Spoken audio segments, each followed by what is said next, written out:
I remember bits and pieces of everything. It's certainly spotty at times after the impact. You know, I just remember being really excited. We were in a good position. I felt like I had an opportunity for our first top 10, and we were just in a pack there, and saw the smoke ahead of me, went to hit the brake pedal, and the brakes were not there.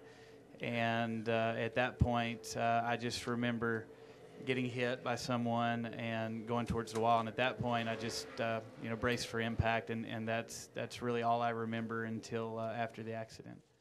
The final laps were, I was really calm. For whatever reason, I was, you know, normally I'm a little bit more of an uptight person, a little wound up, and when it comes to being in the race car, and I was super calm. I think the main reason I was so calm is after everybody pitted and we stayed out and we got the lead, you know, I thought we were racing for second or third. I assumed that the guys that got tires, at least a couple of them, would get up there to us, and, you know, I just said, well, if we get a good restart, we'll get second or third, which is better than where we would have been. You know, I think we're going to probably finish right around fifth or sixth otherwise, had that caution not come out the way the field was strung out at the time. So, you know, I was perfectly calm on the radio, and didn't cross my mind until probably the white flag that we had a shot at winning it, and had to have a good last lap basically at that point. And hell, I almost threw it away off of turn 2, so that, I would have looked like a fool if I'd have done that. It probably would have been highlights for the wrong reasons at that point. But you know, it was definitely a momentum booster for our team. We really needed that at the time last year, as we need something right now. We've been struggling this year for about the past 4 weeks now, I'd say 5 weeks, and started the year off good, thought we were going to be in good shape, and just kind of hit a wall and have not progressed at all. So we could use another good night like that here this weekend, but it definitely last year helped give us a bump of momentum, a little bit of a boost, and helped the month of May go a little smoother. It is a very tough track, and I really believe every driver looks forward to coming to this racetrack, including myself. Team members, everybody seems to have a little added excitement to come to Darlington. You know, since the repave, the race has changed quite a bit. I'm hopeful that the grip has gone away some, and that when we get out on the track a little later, tire wear and, you know, kind of the patience of a driver and even the setup will come more into play. The last few times here, or since the repave, there's been a lot of speed, and really strategy has been more important than really a good handling car or a smart driver. And I'm looking forward to the track getting back to where it was before, and hopefully it's there now. We'll just have to see as the weekend develops. Well, I mean, it's been a really long time, you know, since we've been together. So obviously there's been some turnover with guys, you know, retiring, you know, off the over-the-wall part and things like that. But I have always been really fortunate to have a great crew that's worked really hard at it. I think that really starts more, you know, Roush Fenway Racing and the guys, the pit crew coaches, and, you know, Robbie originally organizing that deal and all that. So they work really hard at it. It's a performance business. I think everybody on pit road has got so much better than they were 6 or 7 years ago. It's hard to have a big advantage, and obviously it's track position is more important than probably it's ever been. So I mean, we put as much emphasis on that as you do in a race car. I mean, you really have to work on your pit stops as much as anything else. So those guys work really hard at it, and I think they do a good job. I don't really think that viewership and attendance is directly tied to the success of our team. We do have a great fan base and a loyal fan base that I think watches the races regardless of how we're running. I just think it's challenging financially for the demographic to afford to come out to a race. I think it's just you know, the hotel prices are really high and gas is really high, and just trying to get here and enjoy yourself has become quite expensive, and a lot of people are not willing to make that sacrifice and sit at home and either watch it on TV or mow the lawn. I don't know, but I think that it'll cycle around, you know, and things like this always kind of do have a cycle, and it'll improve over time when the confidence is gained in the consumer to come back out and spend that kind of money. Everyone says, oh, every track you go to, oh, this is the hardest track, or this is different, or it's challenging, but never before have I been that scared that far along. It's definitely faster than it looks on TV, and you have so much room to the inside, but there's only one line. Like, you have to hit, especially turn 1, like you have to hit the inside. It slides all the way to the top no matter how slow or fast you go, so you might as well just hold it pinned and see what happens. And then I kept lifting right at the end, and they said, well, the good drivers around here are hold it pinned. So I did that, and I spun a 720 down the back stretch and was able to keep it off the walls and realized maybe I'm not a good driver yet, but we'll learn on that. You're in a constant battle where, you know, with you want to drive as hard as you can. You want to get that last little inch right up by the fence, but if you catch the fence, if you go a little too far, it sucks the front of the car right into the fence, and it's really bad for the equipment. I've run into the wall a lot here, and usually the car runs worse after you hit it. So I'm gonna try really hard not to hit the fence. 500 miles is so tough. It's tough to put that 500-mile race into perspective before you get going, because for some reason this just doesn't feel like any other track. It feels like like a Baja race or some adventure race or something. There's so much that happens throughout the night, so many things that change, and people that hit the fence, and your fortune can change. You could be a lap down halfway through it and then dominate in the second half and come back and win. It's just not a track. You really are racing the track. It's like every man for himself for the first 3/4 of the race, and then you start racing people at the end. So it's I don't know if I'm doing a good job of describing it, but it's just a tough place. Every lap is different. So many things can change throughout the event that you have to really balance being aggressive, but being cautious. And it's a taxing race, mentally and physically. It's a very tough race.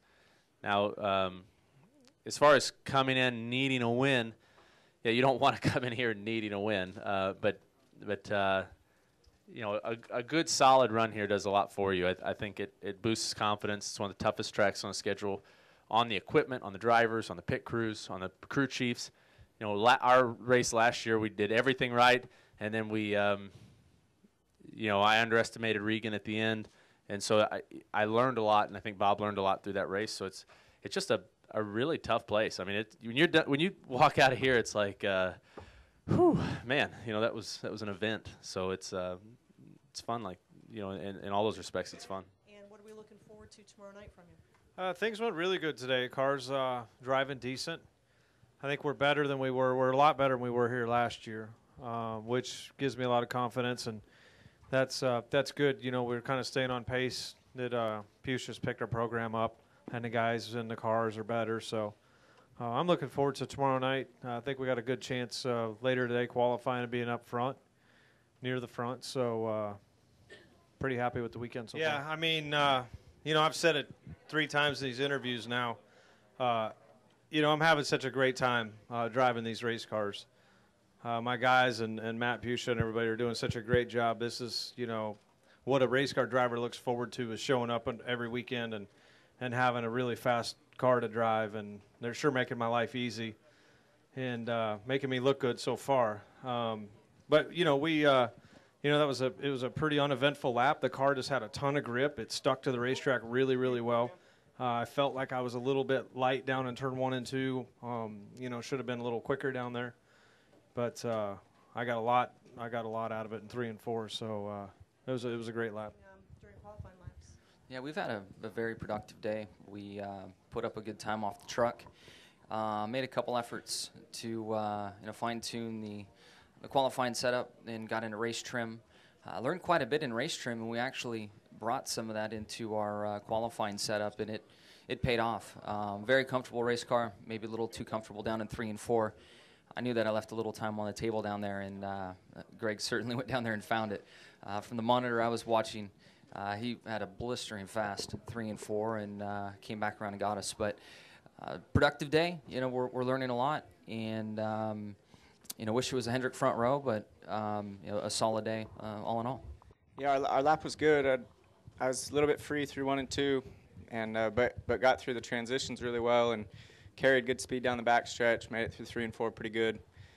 So I didn't necessarily think it was going to be a pole at the time, and then the speeds. Everybody was really close from that right there, about a 40 to a 45. There was a lot of cars right there, and then Greg went out at the end and and beat us. But still a really good lap for our Rockwell Tools Chevy, and the guys did a good job. We struggled in practice, and we just kind of made some guesses there for qualifying, and it seemed to help. And looking forward to tomorrow night. I think some of the things we did in qualifying that we were hitting on them towards the end of practice, put them in for qualifying, and I think some of that will help for tomorrow night also. I was good for a little while, but you know, usually when you have cars this good and you know things never work out in the end, and it's just a case of that tonight. We had a great Sport Clips Toyota. Just one of those days where you got a great car and you just wait on the caution to come, and it did. And you know, we during those cautions our car ran extremely hot, and it lost the cylinder there at the very end. So nothing I could do. I just gassed it up on the restart, and the you know, those guys kind of just drove right by us, and so could have used a little more power, but that's just one of those things that you know, still a solid run. Eventually we'll get these guys a win. We've been very working on. We've had several races this year with our team where I felt like we had a shot at winning and just didn't put it all together at the end. And we've had races like today where we really weren't that strong and did a great job putting it together all at the end. So when we put those two together, we can win some races. So I'm optimistic about that and happy with tonight's finish. We started off with a really tight race car, and we lost some position early in the race and dropped back, and we had to make a big adjustment. We were able to do that, and it took a while in our pit stop, so we lost some track position. And the car was really fast. We were able to drive right back up through there on that long run. Got all the way up to fifth. Then the caution came out with Kurt, and we were sitting fourth. Had a good pit stop, and man, I tell you what, before that caution came out, we already got back to the 20s back bumper, and the 33 blew a tire. So I think we really had a solid second place car, and we were really good up through the gearbox, but not very good for about 15 laps on restarts. So I can make up some on a restart, and then I'd kind of fall back, and then after 15 laps I was really fast. So it's hard to make up what we lost. But I think first and foremost I need to apologize to Elliott, which I've already called him. But you know, obviously that wasn't intentional. I was trying to help him. If you look at 2 restarts before that, I successfully helped him, getting up front and you know, getting both of ourselves actually first and second. And then the next restart was the same exact situation. He was first, I was third. And I kept trying to push him. He did take 2 tires, so I think he was spinning his tires some, and I was trying to shove him ahead, which, like I said, it worked the first time. The second time, it looked like he may have been trying to go up in front of Denny, or he was spinning his tires, and I had him crossed up. I haven't seen a replay. I don't know what happened yet. But once he started getting sideways, I couldn't get off him in time. I was trying to lift, but you know, when he was spinning out, he's slowing down at a quick rate too, and you know, you just have to shove him around. So obviously this win's a little bittersweet.